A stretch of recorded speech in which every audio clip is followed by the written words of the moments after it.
Hello મિત્રો, આજે હું જમ્બો પાવ બનાવું છું, તો જોજો કેવું બને એમ. આપણે જમ્બો પાવનો લોટ બંધાઈને તૈયાર થઈ ગયો છે. તો હવે આપણે સૂલો ચેકવશું. આપણે ગેસ શરૂ કરીશું. એમાં તવલું મૂકીશ અને 1 મિનિટ સુધી એને તપવા દેવાનું છે. પછી તે બંધ કરી દેવાનું છે. હવે આ બંધ કરી દીધા પછી આપણે આ લોટ આમાં મૂકી દઈશું.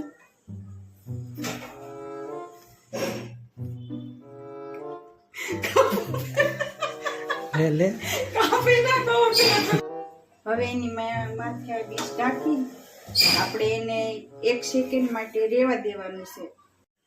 તો જુઓ મિત્રો, આપણા પાવ બનીને તૈયાર થઈ ગયા છે. આને જમ્બો પાવ કહેવાય. અને આ તમે એક પાવમાં ઘરમાં 3-4 જણા આરામથી નાસ્તો કરી શકો છો. જોઈ લેજો બધું જોવો તમે.